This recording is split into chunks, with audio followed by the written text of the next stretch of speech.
Me and my group did an EEG study investigating memory for LIST. So EEG, or electroencephalogram, is known for measuring brain waves, but actually that's a common misconception. The EEG measures the skin-scalp electricity response, or activity. This is important to note because your brain is made of these things called dipoles. Dipoles are similar to magnets in which they have a positive and negative end. So when you're looking at EEG, the solstice or the valleys in your brain can have dipoles directly across from each other with a positive and negative end facing each other, canceling themselves out in the center, but with a positive and negative end on the EEG.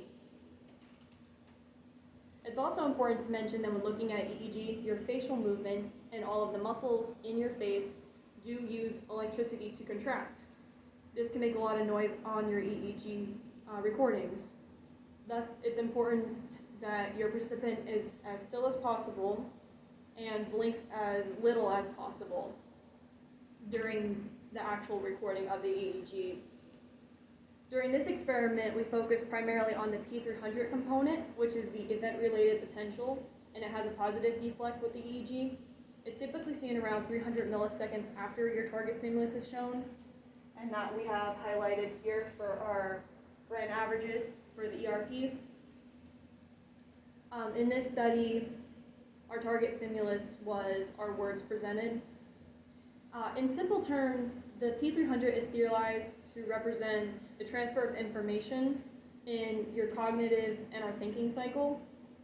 So theoretically, it can show if information was processed and how well that was processed. We are relating that theory to the serial position curve, which is an individual's tendency to remember the first things, so the primacy, and the last things, the recency, better than the middle things. Higher primacy is thought to be linked to having more time to rehearse and encode, as well as having more time to move that information to your long-term memory. This phenomenon is also thought to apply to distinctive items, because they receive more attention than regular items. The research we saw is linking distinctiveness as well as items recalled for higher P300 components and recency. So our group hypothesized that both primacy and distinctive items will have enhanced recall and use similar neural correlations during encoding. So our study seeks to explore the connection between memory, primacy, and distinctiveness through EEG and neurocorrelates such as the P300 EPR component. For our methods, we used a within subjects design that uses free recall, or delayed free recall. So we have 20 lists with 15 words, and each were selected from the NeuroEEGvideo, which is a list of really random words from the University of Florida. Each list is further divided into serial positions with primacy words 1 through 4, middle words defined as 5 through 11, and recency words defined as serial position 11 through 15. High and low distinctiveness words were sprinkled throughout these positions. Each word is presented for 1,000 milliseconds with 5 X's designed as a mask, and those are shown for 800 milliseconds immediately after. After each list, the subject is then given 30 seconds to do math. They're given a random number to start with and a random number to subtract from, and they're to do this for the whole 30 seconds. And this is to essentially minimize the latency and so we could really focus on the primacy effects for this study. Following all of the words, the participant is then given 50 seconds to type as many words as they possibly remember from the list that was just given to them. And for this EEG study, we used 16 electrodes on the cap, or 16 channels. After we got our data, as mentioned, there could be a lot of noise, especially with EEG. So we applied both a high and low pass filter.